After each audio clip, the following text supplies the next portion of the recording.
చెప్పండి రాహుల్ గాంధీ గారి జన్మదిన వేడుకలు ఎలా జరిగినాయి ఎలా జరుగుతున్నాయి గాంధీ భవన్లో? దీపావళి దసరా రంజాన్ క్రిస్మస్ హోలీ అన్నీ కల్పిస్తే ఎట్లా ఉంటుంది అట్లా హంగామా ఉన్నది. ఎప్పుడు కూడా ఉంటుంది కానీ ఈ టైం కొద్దిగా ఎక్కువ ఉన్నది. అండ్ మీ ఫోకస్ మొత్తం మీడియా ఫోకస్ కూడా ఎక్కువ ఉన్నది. ఎందుకంటే మా ప్రభుత్వం వచ్చింది, అక్కడ సెంటర్లో కూడా హంగామా చేస్తున్నాం. సో ఇలా సిచ్యువేషన్ మీరు మొత్తం ఇండియాలో చూస్తే డివైడ్ అండ్ రూల్ పోవాలి, యునైటెడ్ లీడ్ రావాలి, కాన్స్టిట్యూషన్ ప్రాపర్గా అమలు కావాలి, సామాజిక న్యాయంకి జస్టిస్ రావాలి, డిక్టేటర్షిప్ పోవాలి, అన్ఎంప్లాయ్మెంట్ పోవాలి, ప్రైస్ హైక్ తక్కాలి, ఇండియా సూపర్ పవర్ కావాలి, యూనిటీ ఇన్ డైవర్సిటీ, అనేకతాలో ఏకతా, గంగా జమున తహజీబ్, ప్రతి ఒక్క కామన్ మ్యాన్కి ఆపర్చునిటీ దొరకాలి అంటే కాంగ్రెస్ పార్టీ రాహుల్ గాంధీ రావాలి. ఇలా నాంపల్లిలో హాస్పిటల్కి పోయి నీలోఫర్ హాస్పిటల్లో ఫ్రూట్స్ ఇస్తున్నప్పుడు చిన్న పిల్లలు రాహుల్ గాంధీ బర్త్డే కదా ఇవాళ అన్న, నేను పరేషాన్ అయిపోయినా. గాంధీ బర్త్డే విన్నాం, ఇందిరాగాంధీ బర్త్డే విన్నాం, రాజీవ్ గాంధీ బర్త్డే విన్నాం, కానీ ఇది ఏమరన్నా రాహుల్ గాంధీ బర్త్డే అంటున్నాడు. సో నా పాత ఒక మీకు ఇచ్చిన మెసేజ్ గుర్తు వచ్చింది. పప్పు పప్పు పప్పు చెప్పినారు, ఆ పప్పు పప్పు పప్పు పోయి నిప్పు నిప్పు నిప్పు అయిపోయినారు. ప్రతి ఒక్క మంచి మనసులో వెళ్ళిపోయినారు.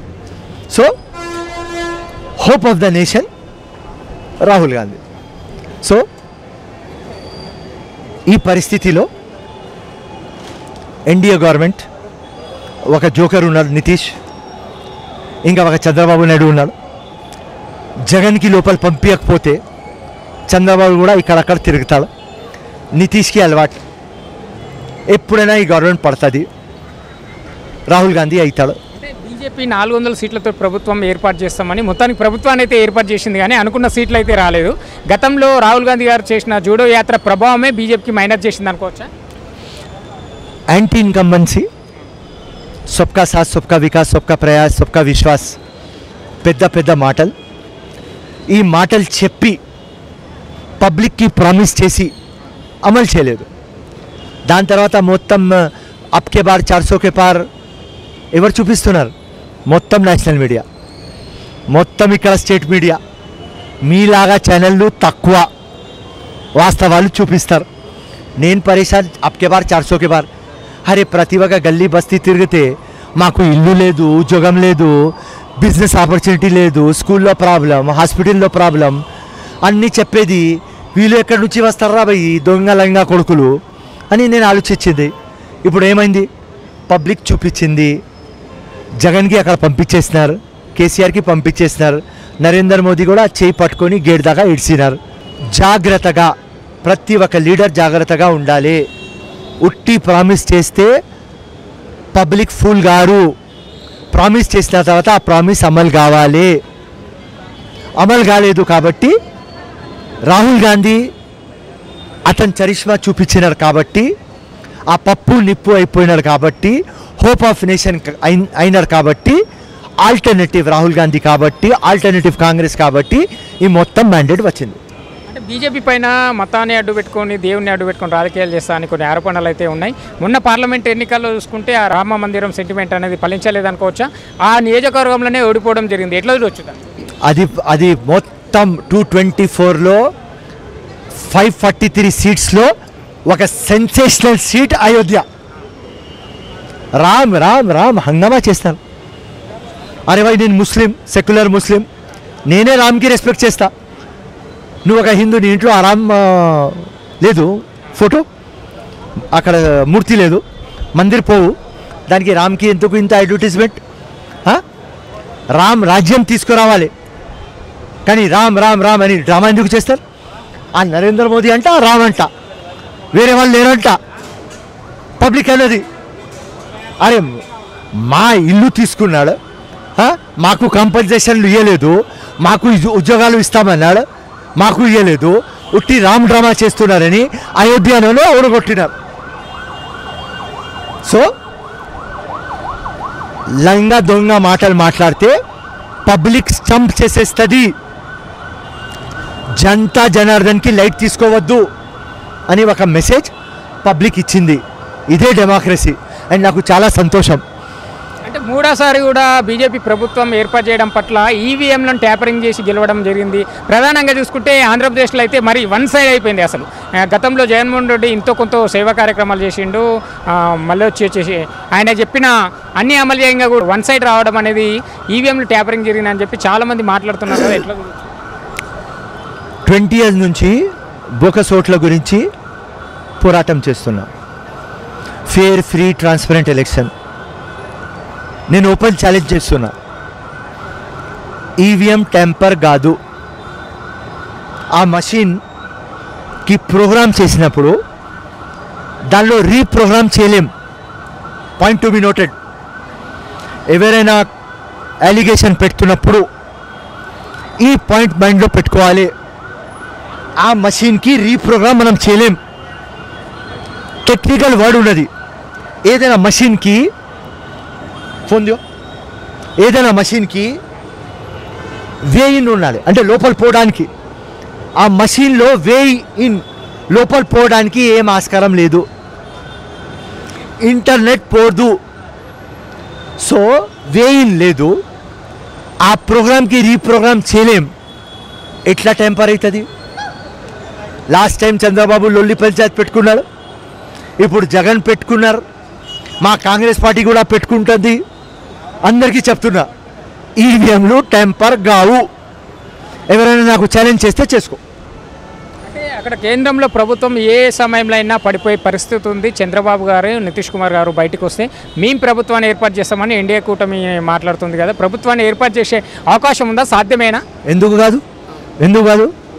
నితీష్, చంద్రబాబు నాయుడు ఎందుకు కాదు? Everything is possible. పాలిటిక్స్లో ఏమైనా no permanent enemies, no permanent friends. అంతే. లక్ష్యం, గోల్ పర్మనెంట్. పాలిటిక్స్లో ఏదైనా అవుతుంది. సో దానికి ఏదైనా ఆశ్చర్యం. అండ్ దాని తర్వాత వాళ్ళ నెత్తి మీద ఒక నరేంద్ర మోదీ ఉన్నాడు. ఆయన ఎట్లా మంచి ఒక ఇంగ్లీష్లో సామెత ఉన్నది, మై వే లేకుంటే హైవే. నా మాట వినాలి లేకుంటే వెళ్ళిపో.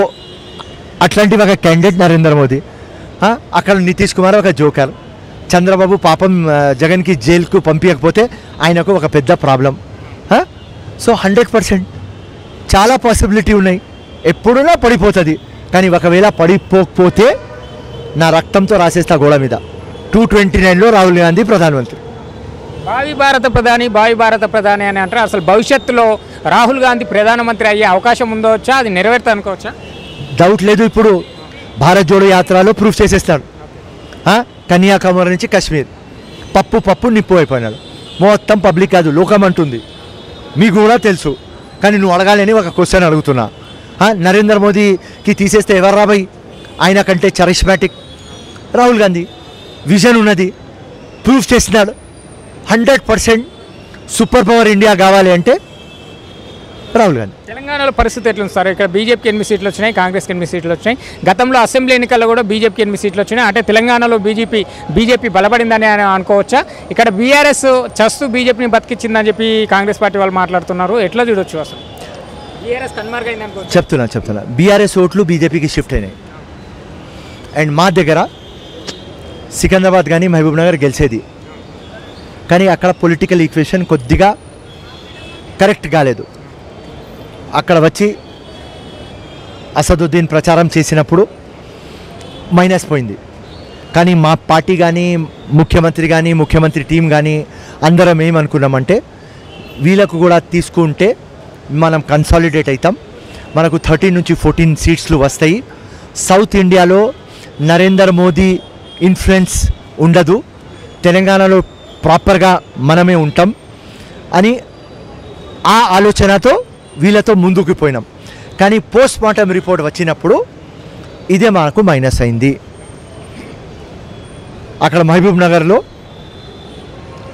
అసదుద్దీన్ ఖజూర్ తినిపించినాడు వంశీ చందర్ రెడ్డికి. పాపమైనా ఓడిపోయినాడు. ఎందుకంటే అక్కడ హిందుత్వ ఈ మొత్తం యునైట్ అయింది. ఏదో ఒక ఫెనాటిక్ వాడు వచ్చి ఖజూర్ తినిపిస్తున్నాడు. ఎందుకంటే కాంగ్రెస్ అంటే సెక్యులర్, కాంగ్రెస్ అంటే హిందుస్థాన్.